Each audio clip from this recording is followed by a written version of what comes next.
Prabhat Khabar media house की ओर से आपका अभिवादन। अभी हम जिस जगह पर खड़े हैं, यह जगह है, यह गांव है काहो विलेज। भारत का पहला गांव जो बिल्कुल चीन की सीमा के पास है। चीन की सीमा के बाद जो भारत का गांव होता है वो है काहो विलेज। हम अपने कैमरा पर्सन संजीव से अनुरोध करेंगे कि वो हमारे दाहिनी ओर जो काहो गांव है इसे दिखाएं और ये अपने दर्शकों को बताएं कि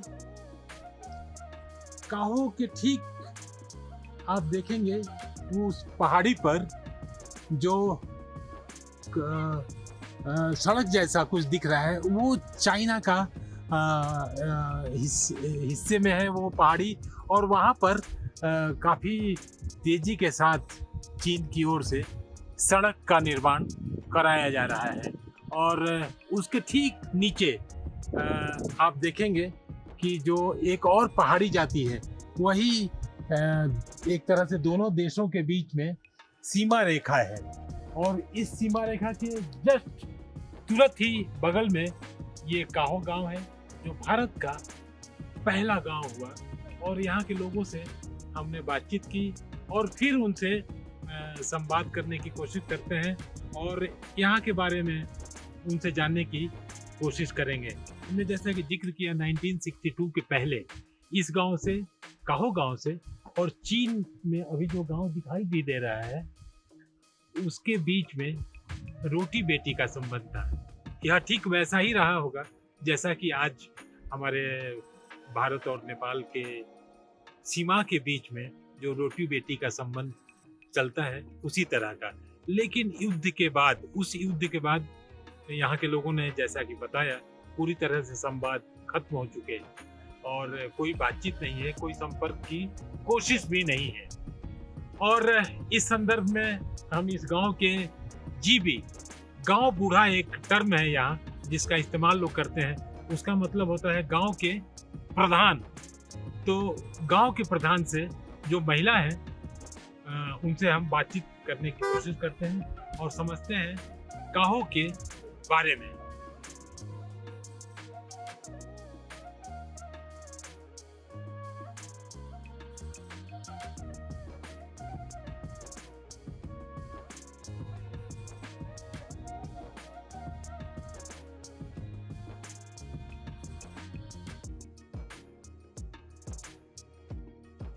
प्रभात खबर मीडिया हाउस से मैं अजय कुमार आपका अभिवादन। हमारी टीम पहुंची हुई है इस वक्त भारत और चीन के बॉर्डर पर, और जो भारत का पहला गांव हुआ काहो, हम वहां पहुंचे हुए हैं अपने सहयोगी संजीव के साथ। और इस गांव में हम देखने आए थे हमारी टीम कि यहाँ काहो में क्या कुछ है। और ये पहला गांव संयोग से इसी वर्ष भारत सरकार ने इस गांव को भारत का पहला गांव जो भारत और चीन के सीमा पर बिल्कुल स्थित है, यहाँ से हम चाहेंगे अपने कैमरामैन संजीव से कि वो दाहिनी ओर दिखाएं चीन का जो एक हिल पर जो काम चल रहा है कंस्ट्रक्शन का, वो दिखाएं ताकि हमारे दर्शकों को और सुविधा हो समझने में कि वो बिल्कुल पास में है। और आप देखें कि यहाँ से चीन के कुछ गांव भी दिखते हैं। और ठीक जहाँ कंस्ट्रक्शन का काम हो रहा है उसके बगल वाले हिल पे हमारे भारत के सैनिक वहाँ मुस्तैदी के साथ खड़े रहते हैं 24 घंटे। और उसके ठीक नीचे ये काहो गांव है। झारखंड के इलाके में भी आप देखेंगे तो कैसे पहाड़ों के नीचे, पहाड़ियों के नीचे गांव बसे होते हैं। तो इसी तरह काहो गांव की भी प्रकृति आप समझ लें। और काहो गांव हम पहुंचे हुए हैं और यहाँ के जो प्रमुख हैं वो हैं चाओची और इनके पति हुए खेती में। और तो दोनों लोगों का हम स्वागत करते हैं अपने कार्यक्रम में। और चाची जी, आपसे जानना चाहते हैं कि इस काहो गांव के बारे में थोड़ी जानकारी दें। इंडिया ने हमको नमस्ते, हमको खास विलेज गांव बना गया है। अभी काहो विलेज हमारा गांव है। काहो विलेज मेरा नाम है छोचिन प्रियोर और हमारा पति का नाम है खेती प्रियोर। तो हम दोनों अभी गांव का मुख्यमंत्री। तो हम अभी यहाँ का घर जो हाउस जो 19 19 है। जी। हाँ। और ये जानना चाह रहे थे कि मतलब यहाँ से आप लोग बाहर जाते हैं तो कैसे जाते हैं, उसके लिए क्या प्रबंध है आप लोगों के पास? हम लोग का जो बाहर जाने के लिए तो बहुत तकलीफ है, गाड़ी घोड़ा यहाँ पे हमको नहीं मिलता है। हम लोग को कोई सुविधा नहीं है गाड़ी के लिए, तो ऐसे लेके चलता है हम लोग। लेके इधर उधर जाने में हमको बहुत दिक्कत होता है। यहाँ से एकदम 3 बजे 4 बजे उठ के बस का इंतजार करना जाना पड़ता है। खौती में, खौती बस्ती है तो वहाँ पे। चौची जी, बिल्कुल बगल में चीन है और चीन जानते हैं हम सब लोग कि चीन को लेकर काफ़ी वो खुराफात भी करता है हमारे देश के साथ। तो यहाँ आप लोगों को कोई परेशानी चीन के साथ या आप लोगों को किसी तरह की कोई दिक्कत? ऐसे दिक्कत तो कुछ नहीं है हमारा। तो यहाँ फोर्स है, सभी है, फोर्स IDBP है, उसके बाद में फोर्स है। तो हमको कुछ दिक्कत नहीं है, तो हम सही से रह रहा है। 60 बार पहले हो चुका है, उससे आगे उसका पीछे से हम लोग पानी जैसा बन है, उधर का उधर रह गया, इधर का इधर रह गया। ये युद्ध के बाद हुआ है? हाँ, युद्ध के बाद है। और युद्ध के पहले कैसा था? युद्ध के पहले में तो आना जाना होता था। इधर का आदमी उधर भी जाता है, उधर का आदमी इधर भी होता है, इधर का आदमी उधर शादी, उधर का इधर शादी होता था, दोनों मिलजुल के रहता था। तो उसके बाद में लड़ाई होने का बाद में ऐसा हुआ है अपना अपना तो जगह। पूरी तरह से बंद हो गया उसके बाद से? दादा दादी उधर होता, हाँ। अभी हम लोग से दादा का बाबा भाभी लोग उधर है। अच्छा, उधर है? हाँ, उधर है, उधर का इधर भी है। अच्छा। ऐसा होके बैठा है।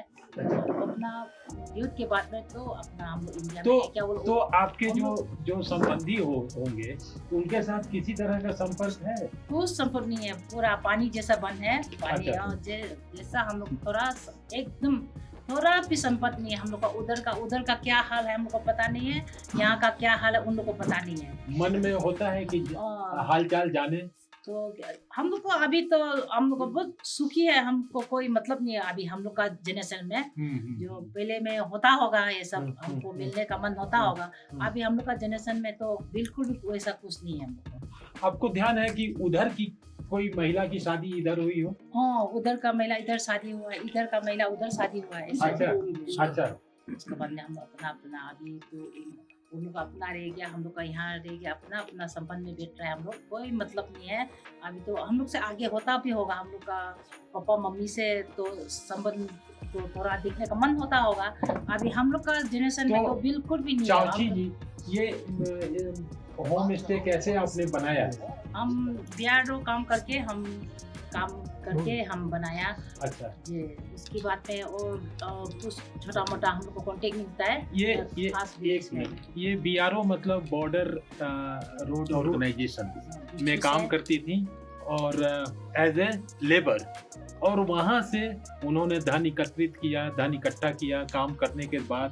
और हमारे पीछे संजीव से हम आग्रह करेंगे कि वो कैमरे में दिखाएं कि जो होम स्टे बना है, इन्होंने बिल्कुल अपनी मेहनत, अपनी उद्यमिता और अपने लगन से इन्होंने पैसा अर्जित किया और इसको बनाया है। हमारे पीछे जो आप होम स्टे देख रहे हैं, इसमें 6 कमरे हैं और जो बाहर से टूरिस्ट आते हैं वो यहाँ पर रहते हैं जी।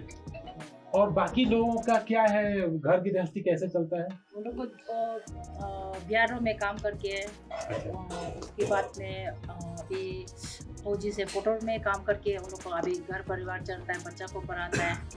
हम लोग का समय में तो बच्चा लोग को नहीं पढ़ा पाया, तो हम लोग गाँव में आता है, क्यों जंगल है बोलता है, तो हम लोग बोलता है कि ना पूछता है, तो हम लोग वो बच्चा लोग की नहीं मानता है। अभी हम लोग को अनपढ़ रखा है, तो वो हमारा आपका नाती, आप हमारा बच्चा, हमको आपको पढ़ाने के लिए मन है, हम लोग को आगे ले जाने के मन है, ऐसे बोलता है। तो अभी हम लोग घर में तो 3-4 ही होता है। धमाका हुआ अभी। हाँ, तो ये इंडिया में चाइना नहीं, इंडिया इंडिया या वाचा में जी। वाचा में इसमें कलर भी बना रहा है वो। अच्छा अच्छा। तो खेती होती है कि नहीं? और खेती सब चीज होता है, सीजन में होता है हम लोग का क्या यहाँ। क्या जैसे सब चीज होता है, क्या क्या पैदा होता है? सब चावल धान? होता है, धान, गेहूं सब होता है। गेहूं भी? हाँ, सब होता है सर। सब्जी, बंदा गोभी, फूल गोभी, मटर, ये सब होता है सर हम लोग यहाँ। अच्छा, सब लगाए आप भी, सरसों, अभी अच्छा। हम मटर, आलू, सब मटर आलू सब सब होता है अपने घर में मेयोर में बात करती हैं। जी लेकिन जैसे हमसे आप बात कर रही हैं हिंदी, जी। तो हिंदी कैसे सीखी? हम लोग का समय में उस कोई भी नहीं था, फौजी और हम लोग मेयर था यहाँ पे, उन लोग से बातचीत करता है, सीख जाता है हम लोग का। फौजी जो हाँ, भारत के जो फौजी हैं जी जिनकी यहाँ पर पोस्टिंग है, जी उनके साथ बातचीत करके। जी। अच्छा अच्छा। वो लोग तो फिर उन लोग का तकलीफ हम लोग का पास मदद मांगने आता है, हम लोग का तकलीफ उन लोग मदद करता है, ऐसा मिलजुल के हम लोग बातचीत में अभी सीख गया पूरा। अच्छा। ऐसा, जी। हम लोग को अभी तक हम लोग को IDBP है, महीना हम लोग को ऐसा कैंप लगा देता है जानवर के लिए, इंसान के लिए। और फौजी लोग ये बिहार क्या बोलता है लोग, असम रेजिमेंट लोग भी हम लोग को महीना हम लोग को ये कर देता है, हम लोग को डॉक्टर चेकअप करता है, हम लोग को ज़्यादा बीमार होने से आगे भेजता है अच्छी तरह, और सही यहाँ में हो जाने के लिए वो लोग कर देता है हम लोग को। फिर गाड़ी घोड़ा भी उन लोग ने हम लोग को सुविधा कर देता है, आगे तक ले जाता है। तो आप लोग कब चुने गए, ये जो यहाँ गांव का प्रमुख जो हुआ? ये अभी 7 साल हो 7 साल हो गए। गए। तो इससे आप लोगों को सरकार की ओर से कोई मदद भी मिलती है? उस समय तो कुछ हम लोग को मदद नहीं था, और अभी फौजी लोग से ही मदद होता था। अच्छा, नहीं अभी तो पूरा बहुत विजय भी होने कारण से हम लोग को अभी फायदा मिल रहा है। नहीं, बाहर गई है दूसरे राज्य में? और बाहर जाते हैं कभी कहाँ? हम तो थोड़ा बहुत घूम के आया कहाँ है। कहाँ? हिमाचल। अच्छा, हिमाचल। क्या बोलता है हिमाचल, क्या हाँ, बोलेगा? बुद्ध जहाँ धर्मशाला है, और धर्मशाला जहाँ दलाई लामा। पहले महीना 5 तारीख को हम दर्शन करने गया था। अच्छा। दलाई लामा से हम अच्छा, दलाई लामा से 5 तारीख को परमिशन मिला था। अच्छा वहाँ पे दर्शन करने गया। अच्छा, दर्शन करके आए जी। दोनों पति पत्नी नहीं दोनों? हम नहीं करते हैं। अच्छा। उसका दीदी देखने वाला हो जाता है। यहाँ भी घर में देखने वाला रहना चाहिए। अभी वो जाएगा हम ले जाता है, हम जाएगा वो ये रहता है, घर में देखना पड़ता है। हाँ, तो सेवा करना पड़ेगा ना। तो अभी देखो अचानक हम दोनों नहीं होने से आप कैसा होना था, इससे होगा। तो आप अभी बता रही थी कि ये जो गांव पहला विलेज जो घोषित हुआ है, इससे आपको गर्व है और आप एक चौकीदार फील करती हैं। जी तो भारत की चौकीदार जी के तौर पर आप अपने आप को देखती हैं जी कि हम जो चाइना है, जी दुश्मन देश है, जी उससे अगर कहीं कोई बात बिगड़ती है तो सबसे पहले हम खड़े हैं। जी क्या ऐसा है? जी ठीक से है। जी। पहले हम लोग गाँव विलेज है, गाँव है वो सब बैठा First है। village, first हम लोग village। चौकीदार जैसा लगता है, हम लोग को अच्छा लगता है। मैं क्योंकि हमारा देश के लिए हम लोग आगे बैठा है। मतलब उस समय में बहुत कम भी आदमी था, अभी तो 100 पारी है। पहले तो 40-60 आदमी था, उतना भी नहीं था होगा उस समय में। बैठा है वही है, यहाँ गाँव के लिए, देश रक्षा के लिए हम लोग बैठा है। अभी सब हम लोग को मदद कर रहा है सब। अभी हम लोग को फास्ट विलेज बना दिया है गाँव को। ये सब सामान जैसे देख रहे हैं कि सीमेंट बालू ये सब कहाँ से आया? ये तो नदी से लाता है हम लोग। उसके अच्छा। बाद में सीमेंट तो हम लोग तेजू से लाता है।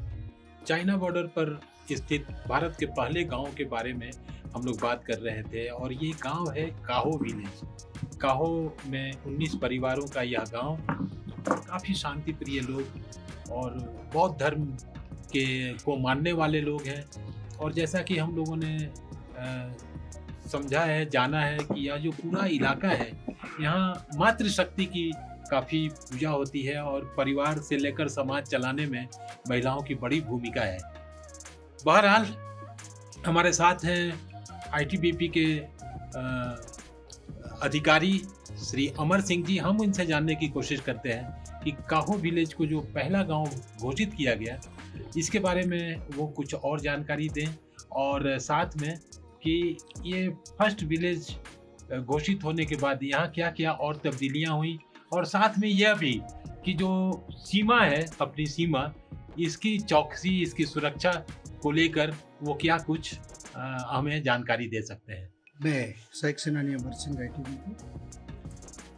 इससे पहले ये काहो गांव अंतिम गांव के नाम से जाना जाता था। 10 अप्रैल 2025 को जब भारत के गृह मंत्री अमित शाह जी ने इस इलाके में भ्रमण किया, उस दौरान उन्होंने 10 अप्रैल 2025 को ही इस गांव को प्रथम गांव घोषित किया। ये इसके बाद, क्योंकि जैसा कि अभी बातचीत में मालूम हुआ कि 2008 और 9 के बीच में ही इस प्रकार का जो कम्युनिकेशन जो था, रोड कनेक्टिविटी जो है, वो 2008 और 9 से स्टार्ट हुई, और उसके बाद इस तरह की डेवलपमेंट हो गई है। क्योंकि ये इतने मेहनती लोग हैं कि कुछ भी करते हैं, अपना खून पसीने का जो भी कमाई है उसी से अपना गुजारा करते हैं, और फौज के प्रति वो इतने उत्सुक रहते हैं मदद करने के लिए, और हमें भी जब भी मौका मिलता है हम लोग इनकी मदद करते हैं। हम यहाँ तक कि जो मेडिकल कैंप है, चाहे वो ह्यूमन के लिए है, चाहे वो वेटरनरी कैंप हैं, उनको हम यहाँ इनके हेल्प के लिए आयोजित करते हैं, और इनके जितने भी पेशेंट हैं उनको ट्रीट करते हैं हमारे medical officers.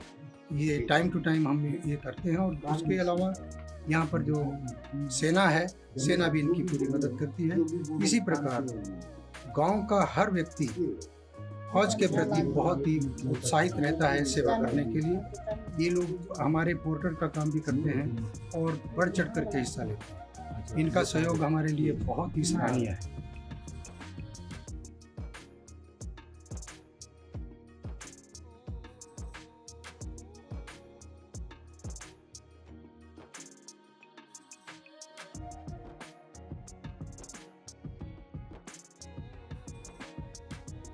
Tinsukia railway station से उतरकर आप तेजी होते हुए भारत के पहले गांव, जो कि चीन के बॉर्डर पर है, काहो भारत का पहला गांव हुआ। वहां तक अगर आपको 400 किलोमीटर की दूरी तय करनी है तो इसी रास्ते से वहां तक पहुंचना होगा। अभी हम एक जगह पर खड़े हैं और यहाँ आप देख सकते हैं कि पहले सिंगल सड़क हुआ करती थी और अभी दोहरीकरण इसका हो रहा है इस सड़क का, और सड़क चौड़ी की जा रही है। और आप सब जानते हैं कि यह पूरा इलाका सामरिक महत्व से के लिए कितना जाना जाता है, सामरिक महत्व के लिए कितना महत्वपूर्ण है। तो इस लिहाज से भी सड़कों का चौड़ीकरण हो रहा है और ये पूरा काम लगा हुआ है। मेरी बाईं ओर आप देख सकते हैं, मेरी ठीक दाहिनी ओर लोहित नदी गुजर रही है, आप देखिए। और उसके बगल में आर्मी का कैंप है और यहाँ पर सुरक्षा के लिहाज से ये काफ़ी महत्वपूर्ण माना जाता है। जो यात्री इस तरफ फंसे हुए हैं वो मुझे लगता है कि अभी 3-4 घंटे लगेंगे चालू होने में। और बड़े बड़े बोल्डर जो पहाड़ों पे काट कर गिराए जा रहे हैं, इसका काम चल रहा है तेजी से। हमारे साथ जो निर्माण कंपनी है, निर्माण एजेंसी है, उसके मैनेजर हमारे साथ है। प्लीज अपना इंट्रोडक्शन देते हुए आप बताएं कि कहां से कहां तक सड़क बन रही है और कितने दिनों में दोहरीकरण का काम पूरा हो जाएगा। मेरा नाम विकास कुमार है, मैं यहाँ पे हाईवे इंजीनियर का काम करता हूँ। और हमारा ये काम है समदूल से लेकर पूरा वालोंग तक है। 56 किलोमीटर का प्रोजेक्ट है हमारा, और ये 2 ईयर 2 मंथ का प्रोजेक्ट है हमारा। और इसमें 2 लाइन पूरा प्रोजेक्ट बनाएंगे हम, उसके अंदर में हम पूरा कंप्लीट करके रखेंगे। तो इन्होंने बताया कि यहाँ से बालोंग तक सड़क बननी है, दोहरीकरण होना है सड़क का। और बालोंग, जैसा कि इन्होंने जिक्र किया, 1962 में वही वो बालोंग जगह है जहाँ चीन के सैनिकों ने पहाड़ी से उतरकर, वो मैं चाहूँगा अपने कैमरा पर्सन राजीव जी से कि वो दिखाए, बिल्कुल ऊपर की पहाड़ियों से उतरते हुए वो चीन के सैनिक आए थे और वहाँ जबरदस्त संघर्ष हुआ था।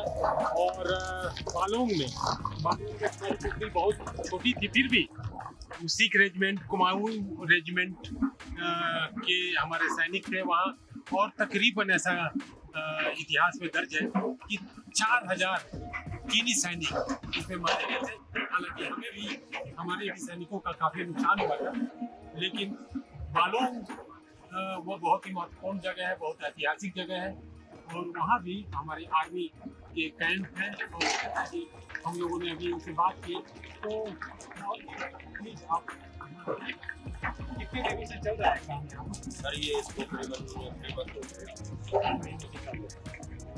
हमने 2 साल में पूरा कर दिया। 2 साल में कंप्लीट कर लो। 56 किलोमीटर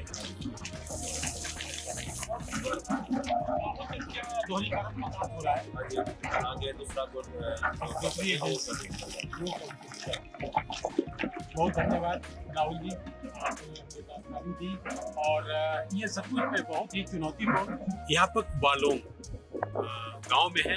ये अरुणाचल प्रदेश अंजाव डिस्ट्रिक्ट का एक गांव है, और हमारे साथ 2 नौजवान हैं इस गांव के ही, जो इनसे समझने की कोशिश करते हैं कि यह जो गांव है, ये जो पहाड़ियां हैं, इन पहाड़ियों पर कितने गांव हैं, और यहाँ के जीवन के बारे में, उनके रहन सहन के बारे में, इनके परिवार के बारे में, इनके बच्चों के बारे में, इनकी पढ़ाई के बारे में, और क्या स्कूल इतने यहाँ पर कितने हैं, और क्या बुनियादी सुविधाएं हैं, इसके बारे में हम जानने की कोशिश करेंगे।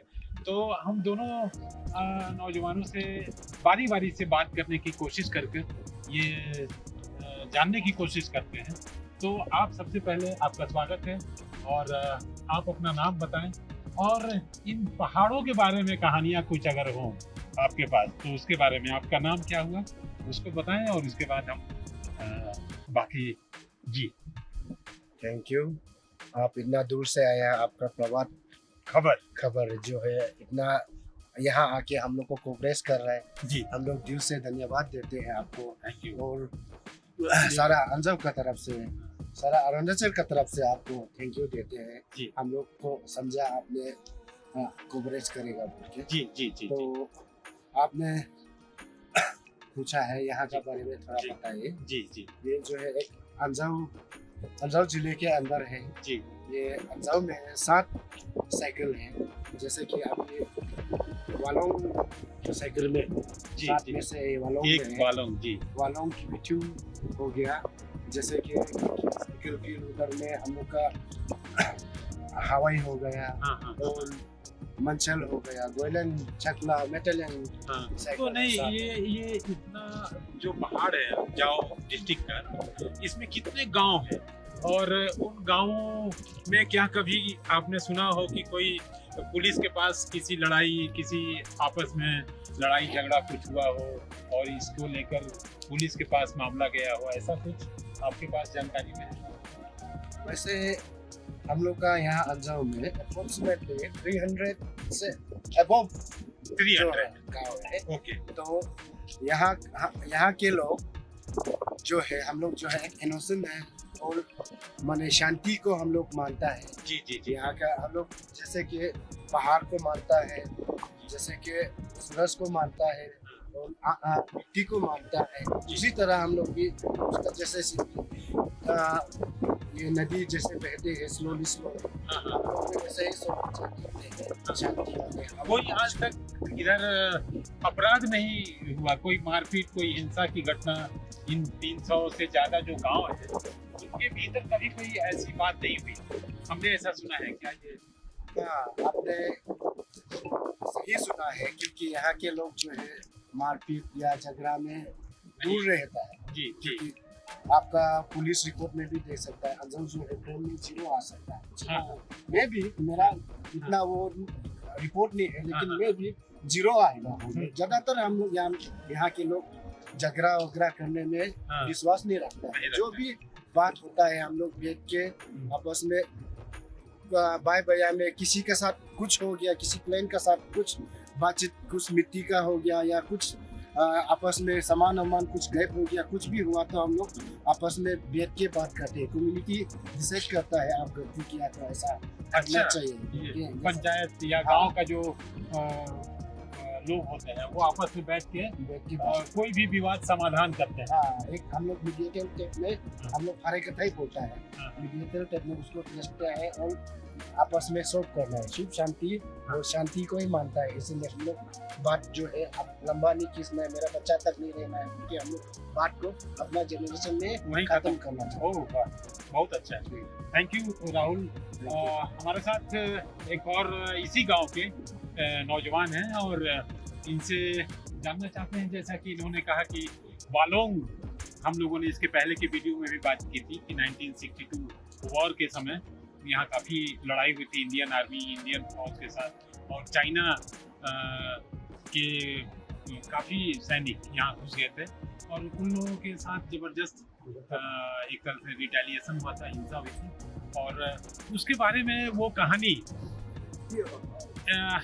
इनकी मदद ने इनको बताया, वो क्या कहानी है। सबसे पहले आपका स्वागत है, आप अपना नाम बताएं और वो माँ ने उस वार के बारे में क्या कुछ कहानियाँ आपको बताई हैं, वो हम चाहेंगे कि हमारे दर्शकों को इसके जरिए जाए कि कैसे यहाँ के लोगों ने देशभक्ति को अपनाते हुए चाइना जो आर्मी थी उसको पराजित करने में बहुत बड़ी भूमिका अदा की थी। जी, अपना नाम और जो आपकी माता जी, आपकी मदर ने जो कहानी बताई है वो। मेरा नाम है मोहन सोकांबरे। और ऊंची आवाज। भैया जी, मेरा नाम मोहन सोकांबरे है। मैं यही वालोंग का रहने वाला हूँ। मेरा गांव का नाम सिक, जो वालोंग से 18 किलोमीटर नीचे है, लैंड बैंक में। तो जैसे कि सर आपने पूछा है मेरा माँ ने क्या कहानी की, तो मेरा माँ ने जो कहानी क्या मैं आपके सामने सुनाना चाहूँगा। बताइए। तो लड़ाई हुआ कब हुआ तुमको पता नहीं, उनका कहना था कि लड़ाई जब हुआ था जब कोदो पक्का समय में। अच्छा, कोदो जो खेती होती है। हाँ, जो खेती जो है कोदो पक्के समय में थी, उस समय लड़ाई हुआ बता रहा था। तो कोदो सोदो काट चुका था और ये मकई सुकई जो है पूरा ये सूख के घर पे रख चुका था हमने, जैसे हम गोदाम टाइप का बनाता है उसके रख चुका है। तो उसी समय में लड़ाई हुआ। लड़ाई होते होते वालों से हो गया, हम लोग का गाँव तक पहुँचा है जाए 7-8 दिन या 10 दिन के बाद पहुँचा होगा। उस समय में आर्मी के जवान जो है चिक करके है वो थैली में आया। अच्छा, गांव में। अच्छा, उस दिन लड़ाई थोड़ा बहुत कम हो चुका था पूरा था, बाकी तो उसको निकल गया। तब माँ ने उनको उन तीनों जवान को ये मकई और ये कोदो पीस के 2-3 दिन खिलाया है। खिला के तो हम लोग का मिश्री झोपड़ी होता है, घर ऊपर में लोग बंदो रख के सो जाता है। साथ इस बात था। उसके बाद 2 दिन खिलाने के बाद लोग वहाँ से निकल गया बता रहा है। अच्छा, तो चाइनीज सिपाही यहाँ तक भी आए थे? चाइनीज तो बहुत नीचे तक गया है। अच्छा, लेकिन सबको भगाया गांव के लोगों ने? गांव के लोग चाइनीज को तो जब आने से उन लोग को कुछ ऐसे दिया नहीं, हमने खाना पीना नहीं भगाया, मैंने उन लोग भगाया फिर बाद में। हाँ, उनके साथ जो इंडियन आर्मी के साथ जितना हमारे पिताजी लोग थे वो कोटर किया है, गली उली बुखा है। अच्छा, जैसे बता रहा है वैसे करके लड़ाई हुआ था। वैसे माँ का कहना था हमने। अच्छा, मुँह से ही सुनाया है। हाँ। तो अभी माँ आपकी है? मेरा माँ अभी गुजर गया। अच्छा। हाँ जी, बहुत धन्यवाद राहुल। एक चीज और आपसे जानना चाहेंगे कि जब युद्ध नहीं हुआ था भारत और चीन के बीच में, तो उसके पहले इस गांव के लोगों का वहां पर जाना और वहां के लोगों का इधर आना, ऐसा एक संबंध भी था, ऐसा आप सुनते रहे हैं क्या? अभी तो पूरी तरह से बंद हो गया, तो क्या है वो कहानी आपके दादाजी के जरिए, आपके पिताजी के जरिए, ये पीढ़ियों के जरिए कहानियाँ जो आती है वो किस रूप में थी? हाँ, वैसे सीनियर सिटीजनशिप लोग हम लोग का अभी जो बुजुर्ग है वो लोग सुनाया करता है हम लोग को, कभी कभी सुनता था हम लोग। ऐसा मैंने उस समय ऐसा था, यहाँ में ना रोड था, ना खाने पीने का सुविधा था, ना कुछ भी हम लोग का इधर उधर से कनेक्टिविटी नहीं था। तो हम लोग इधर आना जाना क्यों करता था बोलने से हम लोग का कुछ ऐसा हम लोग का ऑर्नामेंट्स है, हम लोग मिसमी कुछ ऑर्नामेंट्स जो है वहाँ से मिलता है, चांदी क्या क्या ऐसे लगाता है हम लोग का, वो सब चीज़ मिलता है तो हम लोग का गाँव लोग यहाँ से कुछ काला नमक लेके जाता है, उधर से कुछ काला नमक इस बिजनेस के तौर में जाते हैं हम लोग। अच्छा, एक्सचेंज के रिलेशन भी हुआ करता था बहुत पहले।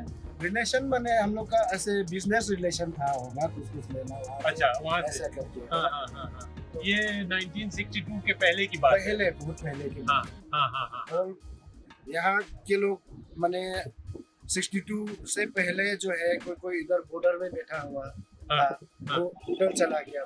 अच्छा, उधर ट्रिप चला गया। अभी तक हम लोग का इसमें वैसे काफी जाति लोग उस पार रहते हैं। अच्छा। जैसे कि यहाँ में हम लोग का तवसीफ लोग है, जाति लोग है, यहाँ उधर रह गया इसमें जो तिब्बत में। हाँ तिब्बत में जो अभी अधिकृत हाँ। माने चीन के चीन के अंदर कब्जे में है। कब्जे में। हाँ। अच्छा, तो अभी हम लोग जो है यहाँ का आदमी है, जितना भी हो हम लोग का तो इंडियन ही दिन में पूछता है, जय हिंद। सबसे पहले हम लोग का यहाँ का आदमी का जो है जय हिंद ही निकलता है। हाँ। देशभक्त पेट्रोटिक हाँ, ये सब अंदर से पूरा हम लोग का राष्ट्रभक्ति। राष्ट्रभक्ति ही एक जगह हुआ है। हाँ, तो हम लोग का कोई उधर क्लब का कोई संबंध नहीं है अभी प्रेजेंट में। और पहले 62 के बाद कुछ आपस में कोई संबंध नहीं है। हम लोग इंडियन है, हम लोग इंडियन है।